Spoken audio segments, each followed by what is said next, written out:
সবাইকে শুভ সকাল জানিয়ে আজকের ভিডিওটি শুরু করছি। আসসালামু আলাইকুম আমার প্রিয় আপুরা, ভাইয়ারা, আন্টিরা এবং সোনামণিরা, সবাই কেমন আছেন?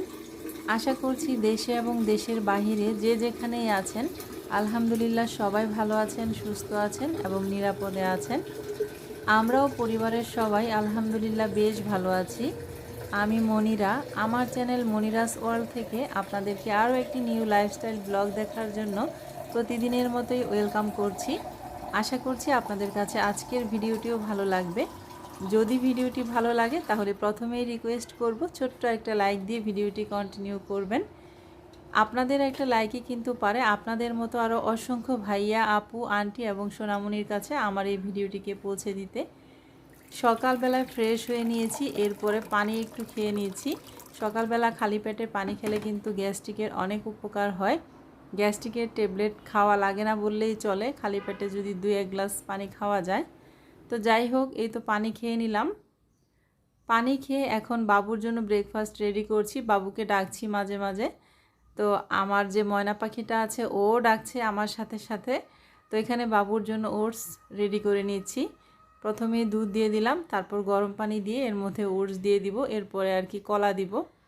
বাদাম আছে কিন্তু বাদাম দিলেও খুব একটা খেতে চায় না, খেজুর শেষ হয়ে গিয়েছে তাই খেজুরটা দিতে পারছি না। তো এই তো দুধের মধ্যে ওটস দিয়ে দিলাম। ওটসটা 5 থেকে 6 মিনিটের মতো একটু ভিজিয়ে রাখবো। এরপরে এর মধ্যে আমি কলা দিয়ে দিব। সকাল সকাল দেখছি ইদানিং আমার বাবু এই ওটস ব্রেকফাস্ট করে স্কুলে যেতে পছন্দ করছে, অন্য কিছু আর খেতে চাইছে না। মানে এক এক সময় বাচ্চাদের এক এক রকম মর্জি হয়, মাঝে মাঝে আবার শুধু দুধ আর রুটি খেয়ে যায় বা চা দিয়ে একটু খেতে চায়, লাল চাটা আর কি, দুধ চা খেতে চায় না। তো যাই হোক, একটু মধু দিয়ে দিলাম উপরে। বাবুর ব্রেকফাস্ট রেডি করে আমি আমার বেডরুমে নিয়ে এলাম। আর এদিক থেকে বাবু রেডি হয়ে গিয়েছে, বাবু রেডি হয়ে এখন ব্রেকফাস্ট করে নিচ্ছে। আর আমি পাশে বসে ওকে একটু ক্যামেরায় ক্যাপচার করে নিলাম। যেহেতু আমি লাইফস্টাইল ব্লগ শেয়ার করি আপনাদের সাথে, সেজন্য সকাল থেকে ভিডিওটা শুরু করলাম। সকাল থেকে সন্ধ্যা পর্যন্ত ভিডিওটা কন্টিনিউ করব। আশা করছি স্কিপ না করে সবাই পুরো ভিডিওটি জুড়ে থাকবেন। তো বাবু এদিকে ব্রেকফাস্ট করছে আর আমি আমার বেডরুমে যে গাছগুলো আছে সেগুলো একটু দেখছিলাম। বৃষ্টি পড়াতে গাছে এখন আর বেশি একটা পানি দিতে হচ্ছে না, আর গাছগুলো মাশাআল্লাহ ভালোই হয়েছে। ভিতর থেকে খুব একটা ভালো দেখা যায় না, কিন্তু বাইরে থেকে খুব ভালো লাগে দেখতে। কয়েকদিন আগের একটা ভিডিওতে আমি শেয়ার করেছিলাম। মানি প্লান্ট গাছগুলো অনেক বড় হয়ে গিয়েছে, মানে একটু বেয়ে বেয়ে পড়ছে, এতে করে দেখতে আরও বেশি ভালো লাগছে। তো যাই হোক, বাবুর ব্রেকফাস্ট হয়ে গেছে, বিছানাপত্র এখনও কিছুই গোছানো হয়নি। আগে বাবুকে বিদায় দিব, তারপরে অন্য কিছু করব। তো আমার কাজের খালা কিন্তু অলরেডি চলে এসেছে, হাঁড়ি পাতিল ওয়াশ করছে। বাবুর 7:30টার মধ্যে গাড়িটা চলে আসে, খুব তাড়াহুড়া করে বাবুর রেডি হয়ে ব্রেকফাস্ট করে তারপর যেতে হয়। তো আমার যে লিভিং রুমের জানলাটা আছে, পর্দাগুলো সরিয়ে দিচ্ছি, জানলাটা একটু খুলে দিচ্ছি। ঘর ঝাড়ু দেওয়া হয়ে গেলে, মোছা হয়ে গেলে আবার লাগিয়ে দিতে হবে, তা না হলে এদিকে বিল্ডিংয়ের কাজ চলছে, সারাক্ষণই মিস্ত্রিরা, মানে ওপেন রাখা যায় না এই সাইডটাতে। তো বাবুকে বিদায় দিচ্ছি। আর ময়নাকে রাতের বেলা এখানে রেখেছিলাম, যেহেতু আম্মা বাবুর রুমে ঘুমাচ্ছে, আম্মা একটু ডিস্টার্ব ফিল করে। সকালবেলা ও ফর্সা হয়ে গেলেই খুব ডাকাডাকি করে মা মা বলে, তো সেজন্য রাতের বেলা এই লিভিং রুমটাতে ওকে রেখে দেই। তো বাবু চলে যাচ্ছে, বাবুর সাথে আজকে আর আমি নিচে যাচ্ছি না, দরজার সামনে থেকে ওকে বিদায় দিচ্ছি। বাচ্চাদের স্কুলের ব্যাগ এত ভারী হয় কি বলবো, তারপরে আবার টিফিন, ওয়াটার পট, মানে বাবুর তো হাত ব্যথা করে। আর এক কাঁধে ব্যাগ নিলে আমি খুবই বকা দিই, বলি যে 2 কাঁধে নাও, কারণ এক কাঁধে ব্যাগ নিলে একটা হাত ওর খুবই ব্যথা করে, পরে রাতের বেলায় পড়তে চায় না, বলে যে মা হাত ব্যথা করছে।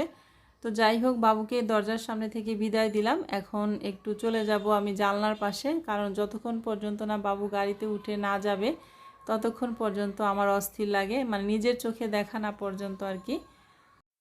আমার লিভিং রুমের জানালাটা দিয়ে কিন্তু খুব বাতাস আসে, আর বিল্ডিংটা এমনভাবে উঠেছে যে আমার জানালা বরাবরই ওদেরও জানালা, হয়তো আর এখন এভাবে খুলে রাখা যাবে না, পর্দা টেনে রাখতে হবে সব সময়।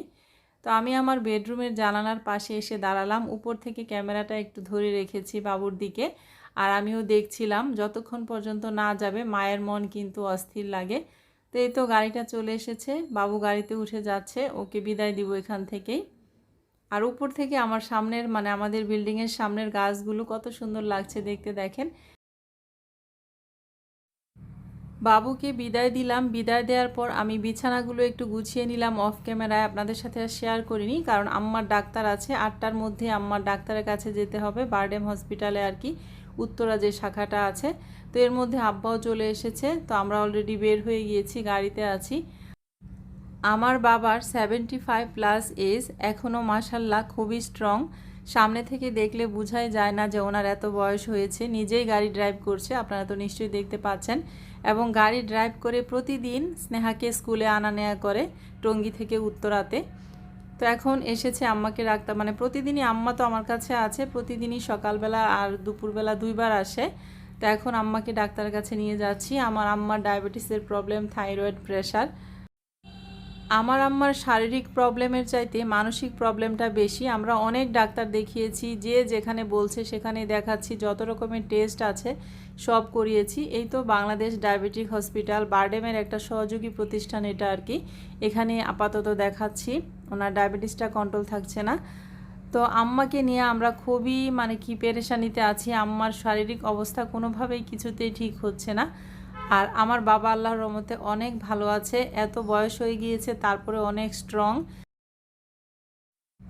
তো আপনাদের সাথে অনেক মনের দুঃখ কষ্ট শেয়ার করে ফেললাম। ডাক্তার দেখিয়ে বাসায়ও চলে এলাম, এসে আবার হাতের কাজগুলো করে নিচ্ছি। আর এই যে আমার ছোট্ট ছোট্ট কিউট কাপগুলো, অনেক আপুরাই দেখতে চেয়েছিলেন। আপুদের নামগুলো এখন আমি বলতে পারছি না, আমি স্ক্রিনশট দিয়ে রেখেছিলাম বাট এখন ভুলে গিয়েছি। তো এই কিউট কিউট কাপগুলো সম্পর্কে আপুদের প্রশ্ন ছিল, কোথা থেকে কিনেছি, কত দিয়ে কিনেছি। আসলে এই কাপগুলো আমার হাজব্যান্ড ইতালি থেকে এনেছে, খুবই সুন্দর। এগুলো কফির জন্য আর কি ইউজ করা হয়। তো আমি গত 2-1 দিন যাবত ইউজ করছিলাম, দেখে অনেকেই কমেন্ট করেছেন বা জানতে চেয়েছেন। তো দামটা আসলে বলতে পারছি না, এগুলো 10-12 বছর আগে এনেছে, মানে যখন প্রথম ইটালিতে গিয়েছিল সেই অবস্থায় এনেছিল। 6টা কাপ, 6টা পিস, অনেক সুন্দর এই কাপগুলো। দামটা যদি আমার জানা থাকতো অবশ্যই আমি আপনাদের সাথে শেয়ার করতাম। তো আমার এই ছোট্ট ছোট্ট কিউট জিনিসগুলো আমার কাছে যেমন ভালো লাগে, আমার আপুদের কাছেও ভালো লাগে, এটা জেনে আমার খুব ভালো লাগে। তো যাই হোক, সবার ব্রেকফাস্ট করা হয়ে গেছে অফ ক্যামেরায়। এখন আমি ডাইনিং টেবিলের যে ম্যাটটা ছিল, সরি ম্যাট বলতে ওয়াল ক্লথটা ছিল, আর উপরে একটা ট্রান্সপারেন্ট পেপার ছিল, সেগুলো সব উঠিয়ে নিয়েছি, ওয়াশ করতে দিয়েছি খালাকে। আর এখন গ্লাস ক্লিনার দিয়ে আমি ডাইনিং টেবিলটা খুব ভালো করে গ্লাসটা ক্লিন করে নিয়েছি। অনেকেই জানতে চেয়েছেন যে আমি কোন গ্লাস ক্লিনারটা ইউজ করি। মিস্টার ব্রাশোটাকে আমি এই ঝাড়ের মধ্যে নিয়ে তারপর স্প্রে করি, এজন্য অনেকেই বুঝতে পারেন না, জানতে চেয়েছেন। তো আপনাদের সাথে বকবক করছি আর এদিক থেকে ডাইনিং টেবিলটা খুব ভালো করে ক্লিন করে নিচ্ছি। বাড়িঘর পরিষ্কার না থাকলে কিন্তু মনের মধ্যে একটা অস্থিরতা, অশান্তি কাজ করে। আর আমার তো মেজাজ অনেক চড়ে থাকে, জানি না কেন এরকম হয়। তো যাই হোক, আমি বাড়িঘর আস্তে আস্তে সব ক্লিন করে নিচ্ছি, আর আপনাদের সাথেও যতটুকু সম্ভব হচ্ছে টুকিটাকি শেয়ার করছি, যেহেতু লাইফস্টাইল ব্লগ শেয়ার করি, আপনারাও আমার কাজ দেখতে পছন্দ করেন। তো ডাইনিং টেবিলটা মোছা হয়ে যাওয়ার পর কুশি কাটার যে একটা রানার আছে সেই রানারটা দিয়ে দিচ্ছি। আজকে আর উপরে ট্রান্সপারেন্ট পেপার দিব না, কারণ ট্রান্সপারেন্ট পেপারটা ওয়াশ করতে দিয়েছি। তো আমার এই কুশি কাটার ম্যাটটাও কিন্তু খুব সুন্দর। সুন্দর জিনিস কিন্তু ইউজ করতে কম ইচ্ছে করে, আমার মতো কে কে আছেন বলবেন। কারণ আমার কাছে মনে হয় মানে জিনিসটা যদি নষ্ট হয়ে যায় যত্ন করে তুলে রেখে দিব, মানে এই চিন্তা করে সব কিছু তুলে রেখে দেই। তো যাই হোক, টেবিলের উপরে আমি যে জিনিসগুলো রাখি সেগুলো একটু টিস্যু আর ফ্লাওয়ার কয়েকটা বা যাই হোক যেটাই রাখি সেটা দিয়ে একটু সুন্দর করে গুছিয়ে রাখলাম। আর এই জারটা সম্পর্কেও অনেক প্রশ্ন এসেছে যে জারটা আমি কোথা থেকে কিনেছি বা কিসের। এটা সিরামিকের, এটা আমার দাদি শাশুড়ির অনেক বছর আগের, লবণ রাখতো উনি। তো আমার হাজব্যান্ড আবার এবারে এসে যখন গ্রামের বাড়িতে গিয়েছিল তখন আর কি নিয়ে এসেছে, এসে আবার এটাকে নতুন করে পলিশ করা হয়েছে। তো আশা করছি এই বয়মটা সম্পর্কে যারা জানতে চেয়েছেন তারা জানতে পেরেছেন। তো এখন টেবিলের লুকটা কেমন লাগছে অবশ্যই কিন্তু কমেন্ট করে জানাবেন। আমার কাছে তো খুবই ভালো লাগছে, সব কিছু অনেক সুন্দর করে গুছগাছ করে রাখলে মনটার মধ্যে অন্যরকম একটা শান্তি কাজ করে, তাই না? সব গৃহিণী আপুদেরই এরকম হয়, এটা আমি বুঝি। আর এখন চলে আসছি, এই যে আমার একটা ইয়েলো কালারের বড় ফ্লাওয়ার ভাস আছে, এটা একজন কোশ্চেন করেছেন যে এটা যেন আমি একটু ভালো করে দেখিয়ে দেই বা একটু ডিটেলসে এটার সম্পর্কে বলি। তো আপুর নামটা হচ্ছে রাবেয়া খাতুন নীলিমা আপু, আপনি দেখতে চেয়েছেন আমার এই ফ্লাওয়ার ভাসটা। আমার এই ফ্লাওয়ার ভাসটা 15 বছর আগের। এটা নিউজ পেপার দিয়ে তৈরি। বিভিন্ন সময়ে আমি বিভিন্ন কালার করেছি। এই নিয়ে 4বার কালার করা মানে হলো, চেঞ্জ করা হলো আর কি। আর 15 বছর আগে এটা আমি সিলেট শাহজালাল মাজারের বাইরে এই দোকান আছে, মানে এই পেপারের তৈরি জিনিসের দোকান আছে, সেখান থেকে 1200 টাকা দিয়ে নিয়েছিলাম। 15 বছর যাবতীয় আমার কাছে আছে, আমি খুব যত্ন করে রেখেছি। আর এটার উপরে আমি আড়ং থেকে আনা 2টা ফ্লাওয়ার দিয়ে দিয়েছি। তো আপনি জানতে চেয়েছেন, আশা করছি আপনার মানে জানার আর কোনো কমতি থাকবে না। আমি সবটাই কিন্তু আপনাকে বুঝিয়ে বলেছি। সিলেট শাহজালাল মাজার থেকে আর কি কেনা এটা। সংসারের টুকিটাকি কাজ করছি, আজকে পরিষ্কার অভিযান চলছে। মোটামুটি ক্যাবিনেটের ভিতরগুলো কিছু অফ ক্যামেরায় কিছু অন ক্যামেরায় পরিষ্কার করে নিয়েছি। একজন জানতে চেয়েছিলেন কোন ক্যাবিনেটের ভিতরে কি কি রাখি, আসলে ডিটেলসে তো এভাবে দেখানো যায় না। আমার কিচেন ট্যুরের ভিডিও আছে আমার চ্যানেলে, চাইলে সেগুলো দেখে নিতে পারেন। অবশ্য আগের ভিডিও সেটা, এখন সময়ের পরিবর্তনের সাথে সাথে অনেক কিছুই চেঞ্জ হয়েছে। তো ড্রয়ারগুলিতে আসলে আমি এগুলিই রাখি যেগুলো খুব বেশি দরকারি, হাতের কাছে রাখি। মেজারমেন্ট কাপ, তারপরে আরও কিছু জিনিসপত্র আছে যেগুলো প্রথমের যে উপরের যে ড্রয়ারটা আছে সেটাতে রাখি। নিচের ড্রয়ারটাতেও কিছু এরকম নাইফ, তারপর মানে সংসারের টুকিটাকি জিনিসপত্র যা লাগে রান্না করার জন্য আর কি, বা বিভিন্ন কাজের ক্ষেত্রে আমি তো রাখছি নাইফগুলো, এগুলোই রেখে থাকি হাতের কাছে। গ্রেটারটাও রেখে দেই এখানে, নাইফগুলো সব আছে। তারপর আরও কয়েকটা জিনিসপত্র যেগুলো একটু ময়লা লাগছিল আমার কাছে, সেগুলো ওয়াশে দিয়ে দিয়েছি, ওয়াশ করবে খালা। আর এদিক থেকে আমি সব গুছিয়ে রাখছি। কেচিগুলো রেখে দিই এক পাশে। আমার কাটাকুটার জন্য একটা কেচি আছে, মাছ কাটার একটা কেচি আছে। তো সবগুলো এখানে ধুয়ে শুকিয়ে পানি ঝরিয়ে ড্রয়ারের ভিতরে রাখি। তো ড্রয়ারগুলো গুছাতে থাকি। ড্রয়ারগুলো গুছাতে গুছাতে আমার ভাইয়া আপুদেরকে প্রতিদিনের মতো একটা ছোট্ট রিকোয়েস্ট করে নিতে চাচ্ছি। যারা আমার এই চ্যানেলটাতে আজকেই প্রথম ভিজিট করছেন বা আমার এই ভিডিওগুলো প্রথম দেখছেন, আপনাদের কাছে যদি আমার এই ভিডিওর কোথাও কোনো অংশে একটু হলেও ভালো লেগে যায়, তাহলে প্লিজ আমার চ্যানেলটির পাশে থেকে যাবেন, আমার চ্যানেলটিকে সাবস্ক্রাইব করে দিবেন। আর সাবস্ক্রাইব করার পর কিন্তু পাশে থাকা বেল বাটনটিও ক্লিক করে অল অপশনটি সিলেক্ট করে রাখবেন। এতে করে আমি যখনই কোনো নতুন ভিডিও আপলোড করব আপনাদের কাছে নোটিফিকেশন চলে যাবে। আপনারা যখন খুশি তখন মন চাইলেই আমার ভিডিওটি দেখে নিতে পারবেন। আর যারা প্রতিনিয়ত আমাকে সাবস্ক্রাইব করে সুন্দর সুন্দর কমেন্ট করে আমার পাশে আছেন, তাদেরকে জানাচ্ছি অসংখ্য ধন্যবাদ। আপনাদের সাথে কথা বলতে বলতে এদিক থেকে আমি অফ ক্যামেরায় কিন্তু রান্নাবান্না করেছি। রান্নাবান্না আর কিছুই শেয়ার করলাম না আজকের ভিডিওতে। সব সময় এক টাইপের ভিডিও শেয়ার করতে আসলে ভালোও লাগে না, আর সব কিছু ক্যামেরায় ক্যাপচার করতে গেলে ভিডিওটা অনেক বেশি লংও হয়ে যায়। ভাতটা হয়ে গেছে, ভাতটা আপাতত মাটির পাতিলে রান্না করছি গ্যাস্ট্রিকের প্রবলেমের জন্য। ভাতটা মার ঝরিয়ে তো রেখে দিলাম। আর কাউন্টার টপটাও আমি পরিষ্কার করে নিয়েছি। রান্না করার পাশাপাশি যদি রান্নাঘরটাও ক্লিন করে নেওয়া যায়, দেখবেন হজবরল কম হয় আর মনের মধ্যেও একটা শান্তি থাকে, কাজও খুব তাড়াতাড়ি শেষ হয়ে যায়। তো এই তো আমার এদিক থেকে সব কিছু মুছে পরিষ্কার করে নিলাম, যা কিছু হয়েছে রান্নার পর ধোয়াধাই করে নিলাম। রান্নাও হয়ে গেছে। এক পাতিলে রান্না করেছি লাউ টমেটো মাছ, মানে লাউ দিয়ে টমেটো দিয়ে মাছ দিয়ে রান্না করেছি। আরেকটার মধ্যে রান্না করছি এখন হচ্ছে কাঁকরোল, কাঁঠালের বিচি, আলু দিয়ে শুটকি। তো মোটামুটি সব রান্নাই শেষ, এখন কাউন্টার টপের উপরে গুছিয়ে রাখছি। অনেকেই মাঝে মাঝে প্রশ্ন করেন যে আপু ভাত তরকারি রান্না করে কোথায় রাখো, দেখাবে। ভাত তরকারি রান্না করে কিন্তু আমি কাউন্টার টপের উপরই রাখি, এছাড়া আমার এক্সট্রা কোনো জায়গা নেই। আর ওইরকম কোনো স্পেসও নেই যে আমি আলাদা কিছু কিনবো এটা রাখার জন্য। তো আজকে দুপুরে কি রান্না করেছি একটু শেয়ার করছি। এই তো এখানে লাউ দিয়ে টমেটো দিয়ে মাছ দিয়ে রান্না করে নিয়েছি। আর ধনেপাতা কাঁচামরিচ তো লাগেই লাউয়ের মধ্যে, এটা না দিলে লাউয়ের টেস্ট আসে না। আর এই পাতিলের মধ্যে রান্না করেছি কাঁকরোল দিয়ে, কাঁঠালের বিচি দিয়ে, শুটকি দিয়ে, আলুও দিয়েছি সাথে দু একটা। আমার ছেলে কাঁঠালের বিচি দিয়ে শুটকি দিয়ে খাবে, খুব পছন্দ তার এটা, তাই আজকে রান্না করলাম। আর এই মাটির পাতিলে ভাত আছে।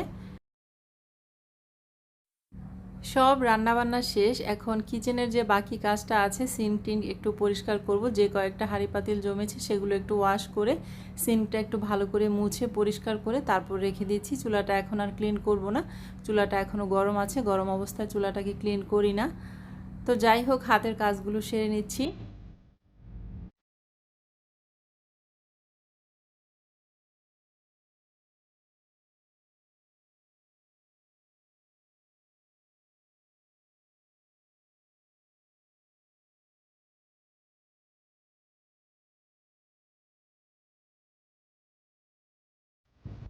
দুপুর থেকে এত বৃষ্টি শুরু হয়েছে, তো আরিফ ইন্টারকমে ফোন দিয়ে বললো একটা গাছ নাকি ভেঙে গিয়েছে। তো আসলাম ছাদে দেখার জন্য। গাছ তো ভাঙে নাই, ভেঙেছে টব। এই তো ঝড়ে আমার অনেক বড় একটা সর্বনাশ করে দিয়ে গেল। এই টবটা এখন বদলানো অনেক ঝামেলা হয়ে যাবে আমার জন্য।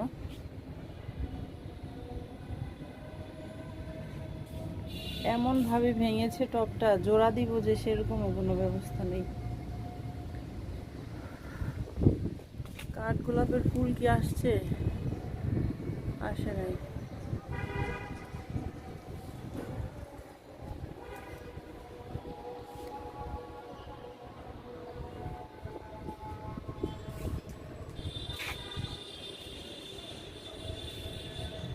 বৃষ্টি আসলে মন ভালো হয়, কিন্তু ঝড় আসলে গাছের ক্ষতি হয়।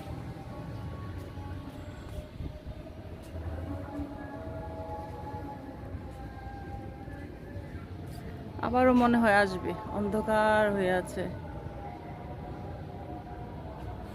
তো কি যে করব এটা এখন বুঝতেছি না, চিন্তায় ফেলে দিল।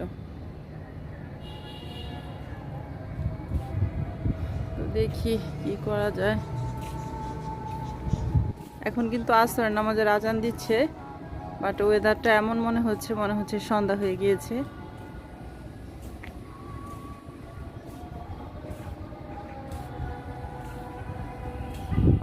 বাসায় যেয়ে বিকেলের জন্য কিছু নাস্তা তৈরি করি। সব ছাদেই এখন গাছ। এই যে আমাদের পাশের বাসার এই ছাদটাতে অনেক গাছ, ওরা ফলের গাছও লাগিয়েছে। তো যাই হোক, বাসায় চলে যাই।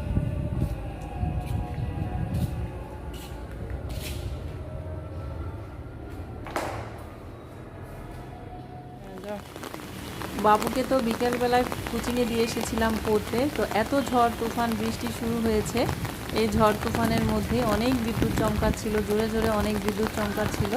এর মধ্যেই গেলাম ছাতা নিয়ে, একটা ছাতা দিয়ে আমি যাচ্ছি আর একটা ছাতা ওকে দিলাম। ছাতা দিয়ে আমরা এখন বাসায় যাচ্ছি। এখন বৃষ্টিটা একটু কমেছে গুড়ি গুড়ি, তারপরেও একদম নিচের দিকে মানে পা বুকার নিচের সাইড সম্পূর্ণ ভিজে গিয়েছে। আর আমি অনেকক্ষণ দাঁড়িয়েও ছিলাম, ওর জন্য অপেক্ষা করছিলাম। বাসায় চলে এসেছি, এসে ছাতাগুলো এখানে মেলে দিলাম শুকানোর জন্য। ভিজা অবস্থায় তো আর রাখা যাবে না, শুকিয়ে যাক, সারা রাতে শুকিয়ে যাবে। আর এদিক থেকে ওদের জন্য নাস্তা রেডি করছি। এখানে স্যান্ডউইচ বানিয়ে নিলাম বাবুর জন্য, আরিয়ানা বানিয়ে নিচ্ছে। বাবুকে স্যান্ডউইচ দিয়ে দিলাম, কাপ কেক দিলাম, আর সাথে কলা আছে, যা খায় আর কি, যেটা খায় খেয়ে আবারও পড়তে বসতে হবে। আর বাইরে কিন্তু এখনও বৃষ্টি হচ্ছে, প্রচুর বৃষ্টি হচ্ছে। তো ওদেরকে নাস্তা দিলাম, পাশাপাশি আমিও একটা কাপ কেক খেয়ে নিচ্ছি। আমার কাছে কিন্তু এই কাপ কেকগুলো খুবই ভালো লাগে। আমার মতো কে কে কাপ কেক খেতে পছন্দ করেন অবশ্যই কমেন্ট করে জানাবেন, আমি আপনাদের কমেন্টের অপেক্ষায় থাকব। আর আজকের ভিডিওটি আপনাদের কাছে কেমন লেগেছে এটাও কিন্তু অবশ্যই জানাবেন। তো সন্ধ্যার নাস্তা খেতে খেতে আপনাদের কাছ থেকে আজকের মতো বিদায়ও নিয়ে নিব। যদি কোনো ভুল ত্রুটি করে থাকি আজকের ভিডিওতে, সবাই প্লিজ ক্ষমা সুন্দর দৃষ্টিতে দেখবেন। আর মনিরাস ওয়ার্ল্ডের নেক্সট একটা ব্লগে আপনাদের সাথে আবারও দেখা হচ্ছে। আজকের মতো বিদায়, আল্লাহ হাফেজ।